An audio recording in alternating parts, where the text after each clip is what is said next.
नमस्कार, खबर उत्तराखंड में आपका स्वागत है। मैं हूं आपके साथ भावना त्रिपाठी। रुक करेंगे प्रदेश की तमाम बड़ी खबरों की ओर। मुख्यमंत्री पुष्कर सिंह धामी ने ट्वीट किया। उन्होंने लिखा कि सभी के स्नेह, समर्थन और आशीर्वाद से मुख्य सेवक के रूप में आज 3 साल पूरे हुए हैं।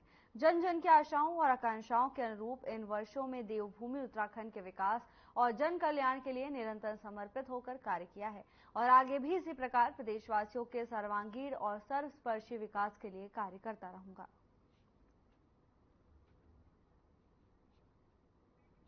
मुख्यमंत्री पुष्कर सिंह धामी ने एक्स पर पोस्ट डाला है। उन्होंने लिखा कि मुख्य सेवक के रूप में आज 3 साल पूरे हो गए हैं। आपको बता दें कि उत्तराखंड में सरकार बने 3 साल पूरे हो गए हैं, जिसको लेकर मुख्यमंत्री पुष्कर सिंह धामी ने एक्स पर पोस्ट कर जनता का आभार जताया है। इसके साथ उन्होंने कहा कि मैं आगे भी ऐसे ही जनता की सेवा करता रहूंगा।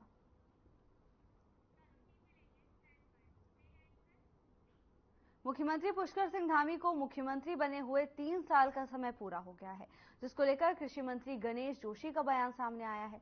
कृषि मंत्री गणेश जोशी ने सरकार की उपलब्धियां गिनाई और कहा कि मुख्यमंत्री पुष्कर सिंह धामी इन 3 सालों में कई निर्णय ले सकते हैं। यूसीसी लागू करने वाला उत्तराखंड देश का पहला राज्य बना है। उसके अलावा प्रदेश में कठोर नकल विरोधी कानून भी लागू किया गया है।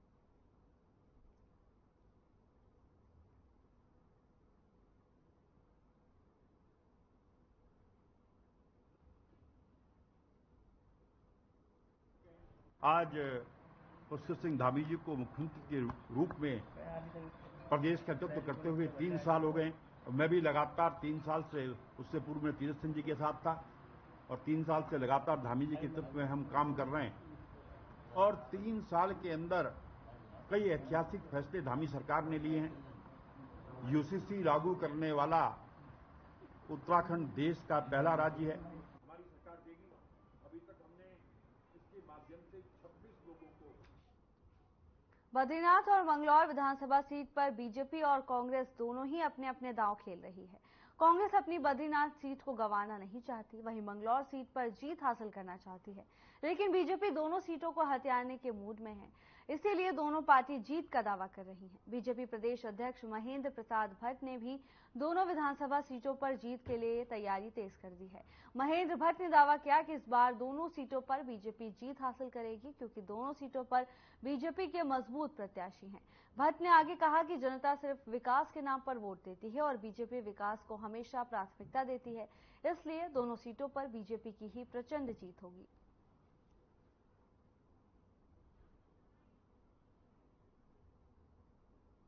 देखिए, हमारे कार्यकर्ता दोनों विधानसभाओं पर रात दिन मेहनत कर रहे हैं, प्रयास कर रहे हैं। बूथ स्तर की हमारी बैठकें हो चुकी हैं। इसके साथ साथ हमारे मंत्रियों के दौरे हमने प्रारंभ कर दिए हैं। हमारे विधायक गणों का प्रवास हो रहा है और कल मंगलौर के अंदर जयंत चौधरी जी की बहुत बड़ी जनसभा है। माननीय मुख्यमंत्री जी और मैं भी उस कार्यक्रम में रहेंगे और विजय भगोना जी को हमारा बद्रीनाथ विधानसभा के अंदर उनके कार्यक्रम, सौरभ जी का कार्यक्रम लगे, विजय भगोना कार्यक्रम ने मांगा हुआ है। इसके साथ साथ हमारे निशंक जी पूर्व मुख्यमंत्री हैं, हमारे पूर्व मुख्यमंत्री और वहां के सांसद है पौड़ी लोकसभा के तीरथ सिंह रावत जी। चुनाव नजदीक आ रहे हैं और प्रत्याशियों की जनसभाओं में तेजी आती जा रही है। मंगलौर उपचुनाव को लेकर बीजेपी प्रत्याशी करतार सिंह भड़ाना ने टिकोला कला में एक बड़ी जनसभा को संबोधित किया। उन्होंने कहा कि उन्हें सर्व समाज का सहयोग मिल रहा है और उन्हें उम्मीद है कि मंगलौर विधानसभा की जनता उन्हें इस बार विधायक जरूर बनाएगी। उन्होंने ये भी कहा कि विधायक बनने के बाद वो मंगलौर का चहुमुखी विकास करने का काम करेंगे। खबर मंगलौर से है, जहां टिकोला कला में बड़ी जनसभा का आयोजन किया गया। इस दौरान प्रत्याशी करतार सिंह भड़ाना मौजूद रहे।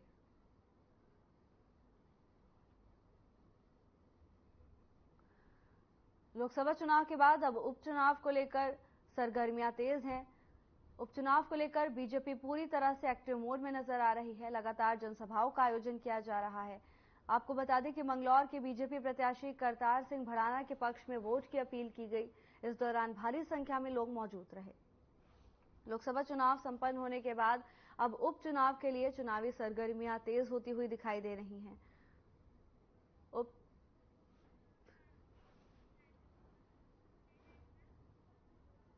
मंगलौर उपचुनाव के चलते सभी दलों के नेता अलग अलग रूप से जनता को रिझाने का काम कर रहे हैं।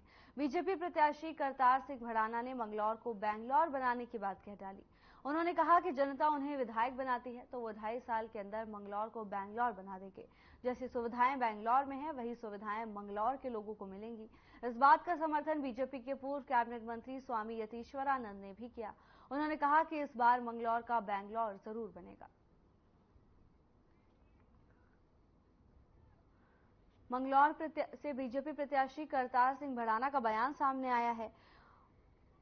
उन्होंने कहा कि मंगलौर को बेंगलौर बना देंगे, जिसको लेकर पूर्व मंत्री स्वामी यतीश्वरानंद ने समर्थन दिया है।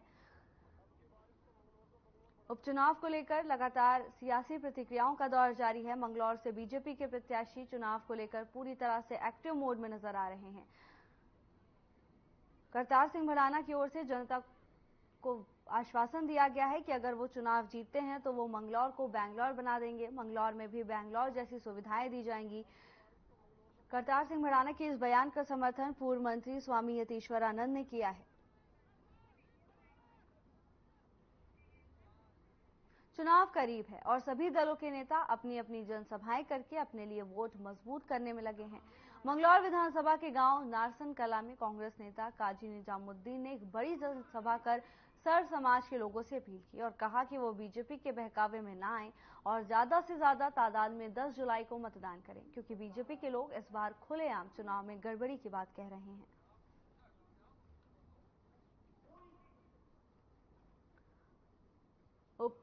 उपचुनाव को लेकर सरगर्मियां तेज हैं। सभी प्रत्याशी जोरों शोरों से जनता के बीच उतर रहे हैं।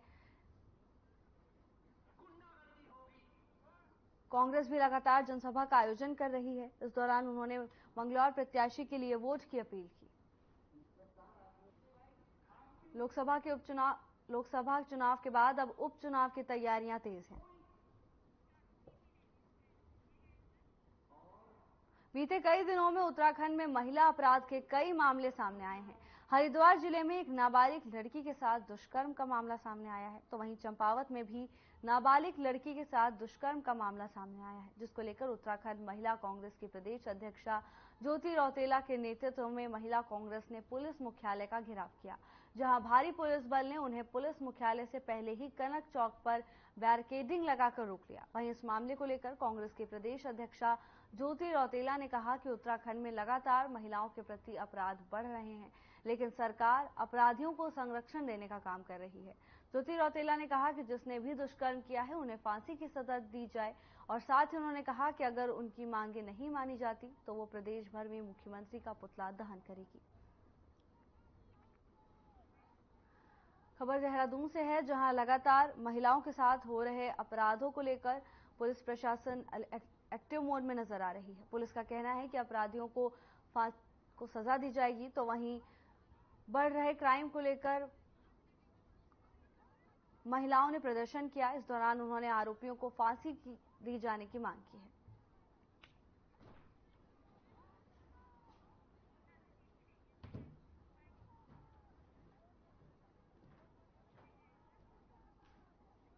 विक्रमपुर गांव में बन्ना खेड़ा रोड स्थित पॉप्लीप्लेक्स फैक्ट्री में ड्यूटी पर तैनात सफाई कर्मचारी की तबीयत बिगड़ गई। तबीयत बिगड़ने पर उसे अस्पताल में भर्ती कराया गया, जहां उपचार के दौरान उसकी मौत हो गई, जिसके कारण परिजनों में आक्रोश है। परिजनों ने देर रात फैक्ट्री गेट के सामने शव रखकर हंगामा किया। हंगामे की सूचना मिलने पर पुलिस मौके पर पहुंची और शव को कब्जे में लेकर पोस्टमार्टम के लिए भेज दिया है।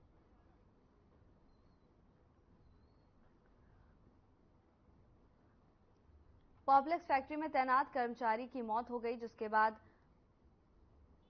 परिजनों में आक्रोश देखने को मिला है। परिजनों ने देर रात फैक्ट्री के सामने शव को रखकर जमकर हंगामा किया, जिसके बाद पुलिस प्रशासन मौके पर पहुंचा और परिजनों को समझाकर उन्हें आश्वासन देकर उन्हें वापस भेजा गया। आपको बता दें कि सफाई कर्मचारी फैक्ट्री में तैनात था, जहां सफाई कर्मचारी बीमार हो गया, जिसे उपचार के लिए अस्पताल पहुंचाया गया, जहां इलाज के दौरान कर्मचारी की मौत हो गई। कर्मचारी की मौत से परिजनों का रो रो कर बुरा हाल है, तो वहीं परिजनों ने आक्रोश जताया।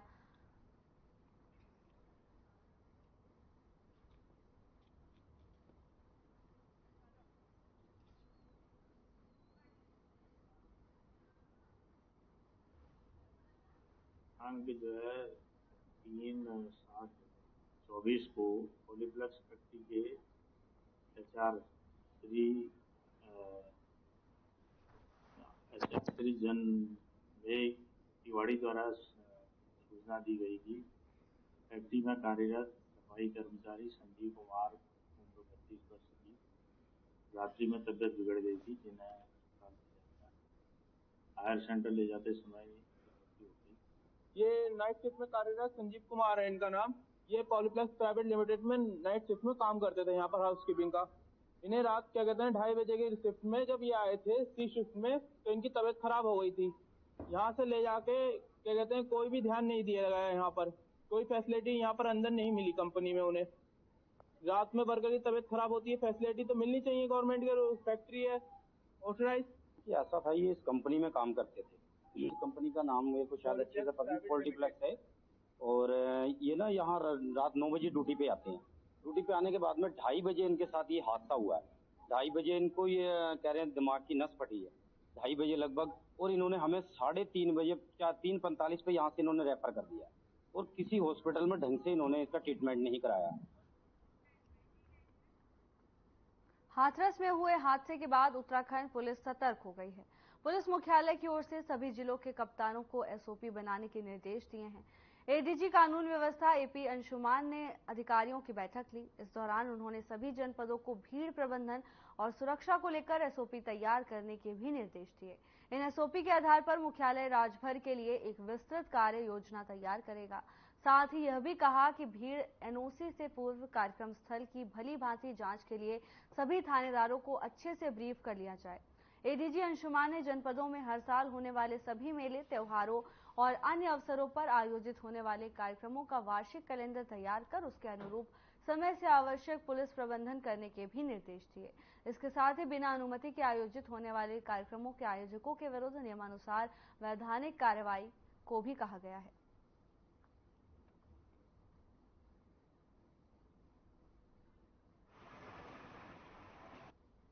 हाथरस में घटना घटित हुई है, इसी के एहतियात के तौर में हमारे ADG LO साहब के द्वारा समस्त वरिष्ठ पुलिस अधीक्षक और रेंज अधिकारियों के साथ एक गोष्ठी आयोजित की गई, ताकि इस तरह की व्यवस्था भी किया जाए। जो सत्संग, मेला, उत्सव इस तरह के बड़े स्केल में आयोजन होता है, उसमें आयोजकों की जिम्मेदारी और पुलिस प्रशासन की भी जिम्मेदारी, दोनों ही।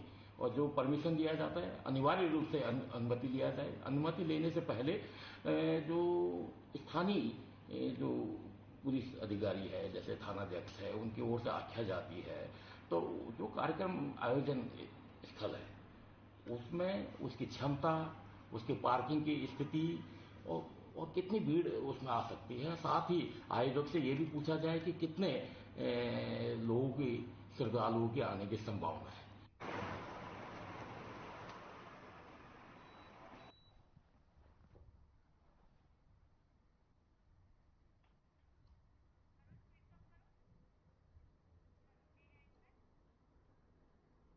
जैसे ही मानसून ने अपनी दस्तक दी, वैसे ही स्थानीय प्रशासन अलर्ट मोड पर आ गया।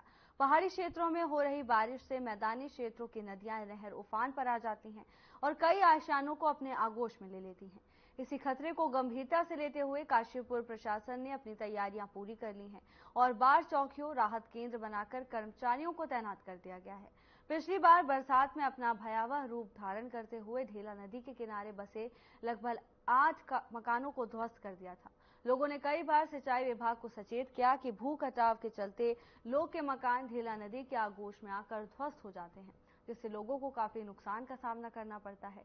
इसी को लेकर पिंचिंग कार्य करने के लिए सिंचाई विभाग से अनुरोध किया था।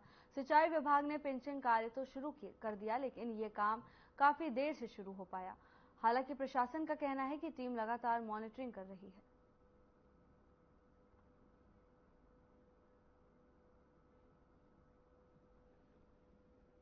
बताना चाहूँगा कि लास्ट ईयर जो है बहुत ज़्यादा बारिश हुई थी काशीपुर में और काशीपुर से आसपास के क्षेत्रों में, जिसके वजह से 2 नदियाँ ढेला और बहला, इन दोनों में काफ़ी ज़्यादा जल आ गया था और जिससे यहाँ पे बहुत दिक्कतें हुई थी। कुछ मकानों को भी नुकसान हुआ था और जो वहाँ लोग रह रहे थे उनको भी प्रभावित हुआ था। वो उन लोग का भी जीवन जो है उससे प्रभावित हुआ था। तो इस बार उस मानसून और इस मानसून के पीरियड के बीच में हमने जो ढेला नदी है उसमें डीसिल्टिंग का और रिवर चैनलाइजेशन का भी काम हुआ है वहाँ पे। ये शहर की नहीं पूरे देश की समस्या है। इस समस्या से निजात पाने के लिए जहाँ भी नदियाँ हैं वहाँ पर पंजाब की तरीके से दोनों तरफ नहरों के बांध बनाना पड़ेगा और पक्की पिचिंग करते हुए वहाँ पे बाउंड्री डालते हुए नहर को सीधी न करना पड़ेगा, जिससे कि जो नहर का ज़्यादा पानी है वो सीधे बांधों में चला जाए और जो पिचिंग है उसके लगने से उसके साथ वाले मकान या जो अवैध अतिक्रमण वाले क्षेत्र हैं वो दलदल जो हो रही है उससे बचा जा सकेगा। नहीं तो इसी तरीके से यहाँ पर ये काम चलता रहेगा। तरीके से पूरे उत्तराखंड को पता है कि पिछले वर्ष में जब 15 अगस्त के दिन पहला मकान यहाँ पर ढेला नदी में काशीपुर के लक्ष्मीपुर पट्टी में गिर गया था, तो बहुत ही भयंकर आपदा उसे माना जा रहा है और लोग जो है सड़कों पर आ गए थे। लेकिन इस बार मुझे लगता है कि काशीपुर एसडीएम महोदय से हमने मांग की कि जल्द से जल्द जो है पहले ही तैयारी की जाए ताकि लोगों को बड़े खतरे से बचाया जा सके। प्रशासन द्वारा कहीं ना कहीं जो है बचाव और राहत कार्य जो है शुरू कर दिया गया है और पिचिंग का कार्य सिंचाई विभाग द्वारा कराया जा रहा है, लेकिन जिस तरीके की पिचिंग होनी चाहिए थी उस तरीके की पिचिंग नहीं हो रही है। कहीं ना कहीं ढेला नदी का जल स्तर उन पिचिंग से ऊपर जाकर के आएगा तो कहीं ना कहीं आगे मकानों को ज्यादा खतरा है।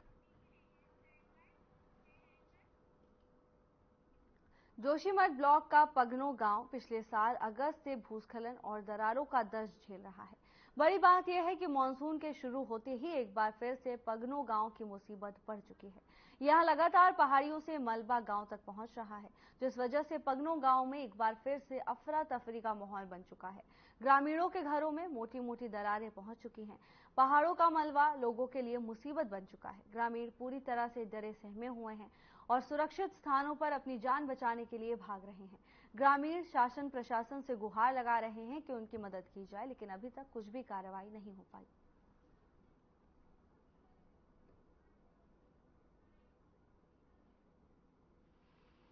ग्राम प्रधान श्रीमती रीमा देवी, ये कहना चाहती हूँ कि आप देख सकते हैं कि कल रात से 11 बजे से सब लोग इधर उधर अपने बाल बच्चों को लेकर कहीं सुरक्षित जगहों में गए, लेकिन गाय जो सामने थे वही है। दोनों जगहों से गांव के इधर भी उधर भी पूरा नाला बन चुका है और अभी तक शासन प्रशासन से हमें कोई सुनवाई नहीं मिली। कई बार मैं ग्राम प्रधान रीमा देवी ने कई बार 12 बजे से उनको कॉल करी, किसी ने अभी तक 12 बजने वाले हैं, अभी तक यहाँ कोई नहीं आए।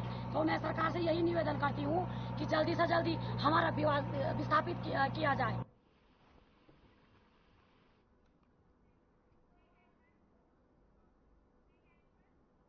उत्तराखंड शिक्षा विभाग वर्तमान शैक्षिक सत्र को विद्यार्थी वर्ष के रूप में मनाने जा रहा है। विद्यालय के शिक्षा महानिदेशक बंशीधर तिवारी ने बताया कि शिक्षा मंत्री डॉक्टर धन सिंह रावत की ओर से इस संबंध में दिशा निर्देश दिए गए थे। उन्होंने बताया था कि प्राथमिक शिक्षा के सशक्तिकरण के लिए विशेष प्रयास किया जाएगा। इसके तहत स्कूलों में 3000 से ज्यादा शिक्षकों की भर्ती की प्रक्रिया शुरू की जा चुकी है। अब स्कूलों में संसाधनों के विकास पर फोकस रहेगा।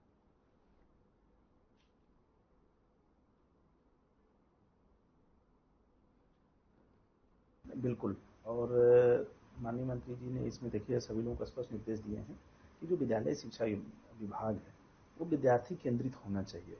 उनकी शिक्षा की गुणवत्ता कैसे सुधरे, हमारे बोर्ड का रिजल्ट कैसे अच्छा हो, कैसे बोर्ड के टॉपर्स की संख्या हम बढ़ाएं, जो मार्क्स हैं उनको हम कैसे बढ़ाएं, जो विद्यार्थियों की सुविधाएं हैं उनको हम कैसे बढ़ाएं। तो विद्यार्थी वर्ष के रूप में हम लोगों ने इसको मना रहे हैं और नए शैक्षणिक सत्र में शुरू होने के पहले ही जो ग्रीष्मकालीन अवकाश था, जो निःशुल्क पाठ्य पुस्तक हैं वो सभी को हमने वितरित कर दी हैं। इस बार जो विज्ञान विषय की किताबें हैं वो 2 भाषीय हैं, हिंदी और इंग्लिश दोनों में, ताकि बच्चों की हिंदी के साथ साथ इंग्लिश की समझ भी बढ़े। पूरे उत्तराखंड में हो रही भारी बारिश ने आम जनजीवन को प्रभावित कर दिया है, तो वहीं स्मार्ट सिटी कहा जाने वाला ये शहर देहरादून के भी स्मार्ट बनने की कलई खुलती जा रही है, जिसे लेकर कांग्रेस के वरिष्ठ उपाध्यक्ष सूर्यकांत धमसाना ने कहा कि झमाझम मूसलाधार बारिश ने सिस्टम के दावों की फिर से पोल खोल दी है। बारिश के दौरान शहर के हालात और बदतर हो गए हैं। चौक चौराहे तालाब में तब्दील नजर आए तो सड़कों पर नदियां बहती रही। नगर निगम की अधूरी तैयारियों के कारण ज्यादातर नालियां चौक हो गई। स्मार्ट सिटी के अधूरे कार्यों के चलते भी शहर की सूरत बिगड़ गई। भारतीय जनता पार्टी की सरकार,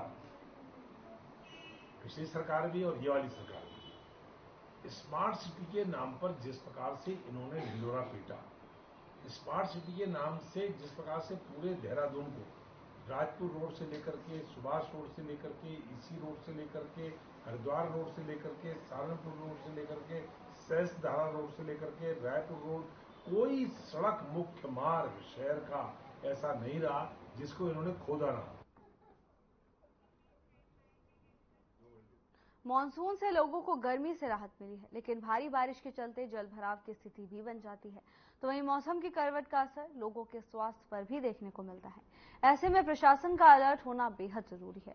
काशीपुर के एसडीएम अभय प्रताप ने कहा कि सभी तैयारियां पूरी की जा चुकी हैं।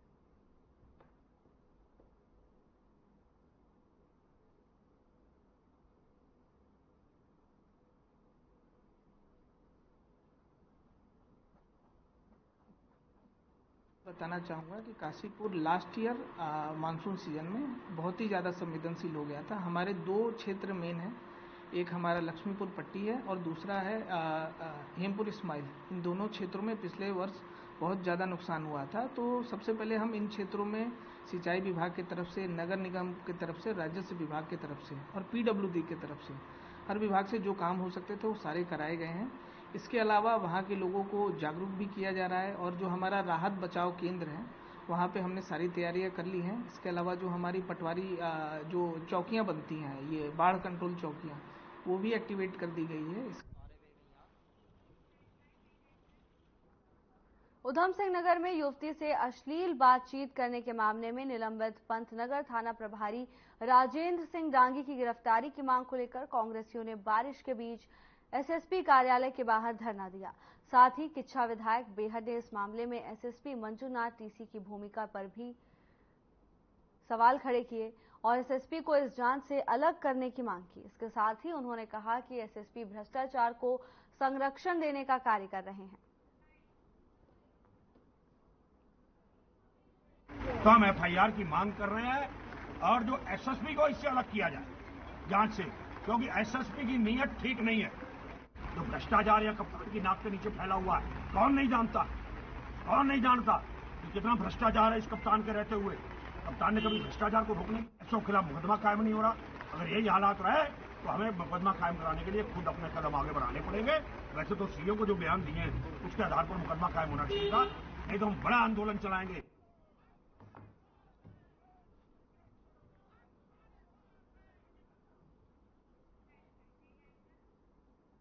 बाजपुर के ग्राम झारखंडी हरिपुरा में बारिश ने अपना रौद्र रूप दिखाया है, जिससे गांव को जोड़ने वाला लिंक मार्ग कट गया और लगभग 35 परिवार फंस गए हैं, जिनकी सुध लेने वाला कोई नहीं है। जबकि ये विधानसभा उत्तराखंड के नेता प्रतिपक्ष यशपाल आर्य और संसदीय क्षेत्र अजय भट्ट का है। आपको बता दें कि उत्तराखंड के मौसम विभाग ने भारी बारिश की चेतावनी जारी की है, जिसके बाद मौसम विभाग की भविष्यवाणी सच साबित हुई है, जिससे लगातार हो रही बारिश ने पहाड़ से लेकर मैदान तक हाहाकार मचाया हुआ है।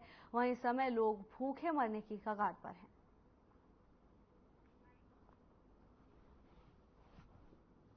पानी लगातार ही पड़ रहा था, पर मेरी लड़की बीमार थी काफी दिनों से और लड़की को साहब ले जा नहीं पाए, लड़की की मौत होगी साहब। अब कल उसकी 13वीं थी साहब, जो हमने करी, और साहब पानी की वजह से जो रास्ते कट गए हैं तो हम ले जा नहीं कहीं पा रहे। अब जो भी मरीज पड़ रहा है, एक मेरा भतीजा, देखिए ये लगभग 5 सालों से, लगभग 5 या 6 सालों से पानी ही आ रहा है और रास्ते हवा कट जाते हैं। कई बार हमने अपनी तरफ से बनवाए हैं यहाँ निकलने के लिए, लेकिन प्रशासन से कभी भी कोई भी सहायता नहीं दी गई। और 2 साल पहले मेरा भाई भी यहाँ खत्म हो गया था, तो रात को ऐसे बीमार हुआ और रात को हम 11 बजे खत्म हो गए, ले जा नहीं पाए, पानी आया हुआ था तो कहीं भी ले जा नहीं पाए, डॉक्टर को नहीं दिखा पाए और खत्म हो गया।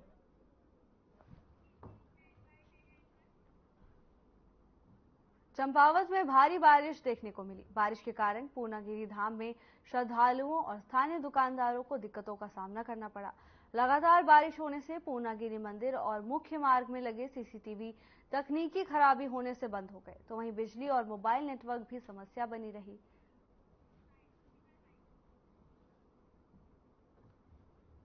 देखिए अभी भी लगभग 2 से 3 हज़ार श्रद्धालुओं की आवाजाही यहाँ पर जारी है। आज भी सुबह भटनागढ़ बारिश के कारण बंद हो गया था, जिसे सुचारू तो मशीनों द्वारा लोनिंग द्वारा कर दिया गया सुचारू, अभी ये सूचना आई है। लेकिन भटनागढ़ में जब तक उसकी कोई परमानेंट व्यवस्था नहीं होती है, ये तब तक तो कुछ कहा नहीं जा सकता कि यहाँ की सुविधाएं सुधरेंगी। दूसरा ये है कि यहाँ पर लाइट, अभी बारिश के कारण लाइट नहीं है। अब लाइट वालों को अगर फ़ोन किया जाए तो रोड ब्लॉक है, तो आवाजाही हो नहीं पा रही है, तो वो भी विभाग भी कहाँ से आएगा। दूसरा यह है कि लाइट जाते ही यहाँ पर नेटवर्क की बड़ी समस्या है। आधा क्षेत्र, पूर्णागिरी क्षेत्र तो वैसे ही नेटवर्क से कटा हुआ है। आधे क्षेत्र में जिसमें रहते हैं तो पूरा क्षेत्र ही कटा हुआ है समझ लीजिए। और दूसरा,